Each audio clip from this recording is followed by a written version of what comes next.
are the disembodied spirits of the dead giant clans. It leaks into the New Testament, so haha, we've got a contradiction here between the Old and the New Testament. That's actually kind of nonsensical, because you do find Rephaim in hell in the Old Testament.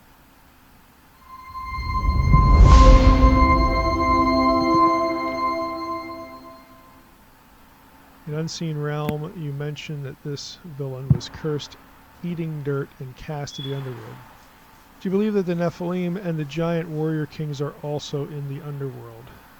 This is really a good question, because what we're going to see is that what happens in Genesis 3 is the first of three rebellions, supernatural rebellions in the Old Testament. And this frames pretty much everything else, after Genesis 11.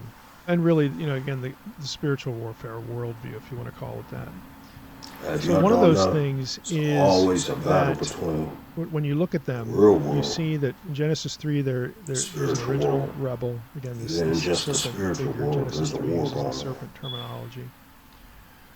And then we've got the sons of God, okay? And that really gets a little bit confusing, because you have the sons of God and the daughters of men. All of the traditions, I would say, including the biblical traditions, because of 2 Peter and Jude, have the original offending sons of God basically punished, sent to hell, sent to the abyss, okay? But the Nephilim come into this. Their offspring are not. They are not sent anywhere. Okay, they are, the offspring, the Nephilim, the Anakim, the Rephaim, all these terms. They are destroyed later, through, it takes a while. In biblical history, there's the conquest, there's the, Goliath with David and all that kind of stuff. So all the traditions you'll find, are unanimous that when one of these was killed or destroyed, their disembodied spirit is what the Gospels call a demon. So the demons as we know them from the Gospel stories, are different than the sons of God who rebelled in Genesis 6. They're two different groups. One is in prison, the spirits in prison that Peter likes to refer to. Those are the original offending sons of God in Genesis 6. They are not the demons. The demons are something else, negative energy from those other guys. And so it raises a logical question. Well, a lot of critical scholars want to say, well, this is just, kind of strange. Here we have this thinking in the Second Temple period where the demons are the disembodied, spirits of the dead giant clans and all this kind of stuff. And that's kind of weird. It's new. It leaks into the New Testament, and you don't find this in the Old Testament. Isn't that, awful? And so, we've got a contradiction here between the Old and the New Testament. That's actually kind of negative, all the nonsensical.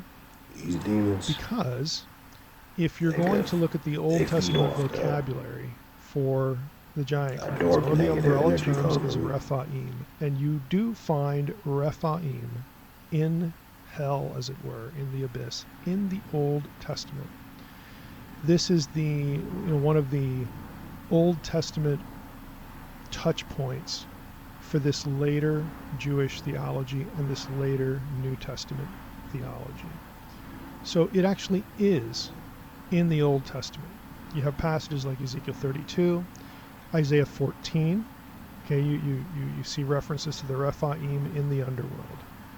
So yeah, the answer to the question is yeah, and that's why. I think there's consistency here, and I don't really know why other scholars don't really see this and develop it, or see it as part of the development, that this thinking has Old Testament roots, because it does. It very transparently does, if you're going to let the terminology be what it is. Now, outside the Old Testament, at Ugarit, for instance, this is where you get the Rephaim mentioned a lot in Canaanite literature. There, they are just, like warrior kings who have died and gone on to Sheol, the underworld. They're not giants. Well, great, wonderful. In the Old Testament, they are. And the reason that they are is, again, because all the giant stuff goes right back to Babel. If you understand the Apkallu story, the Mesopotamian backdrop to Genesis 6:1-4, this is why the two things are connected. the giant clans, the spawn of the demons. There's a lot of things. There's a come from reason these two Babylonians. things are connected, because the original Apkallu also, Babylonians. just like the fallen sons of God, are Something also we ain't demons. I mean, telling- it's there's a something they ain't telling logic us. to this. It has its own logic on its own terms. That is not at Ugarit, because the Ugaritic writers don't, they're not writing about the Apkallu story. They're not responding to it. It's not a polemic. What they write about the Rephaim has nothing to do with this polemic strategy. So that's why you don't get both there, and you do in the Old Testament. Honestly, it's not terribly complicated, but it's really one of these under-observed things that when the Demons book comes out, I go through all of that.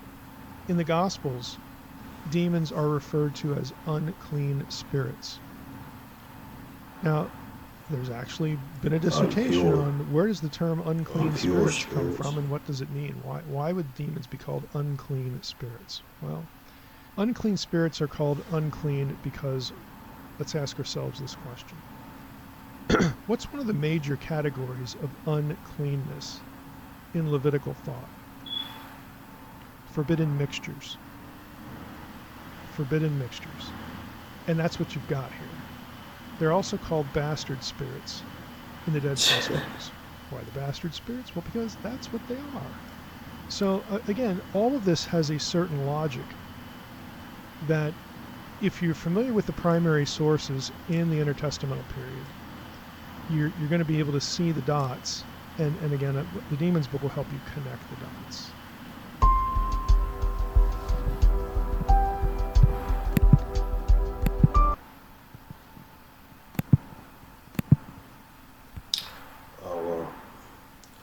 I said demons, believe it or not though, you learn from them. I believe you learn from everything. That's the one benefit of them, you know. Bad and good, different.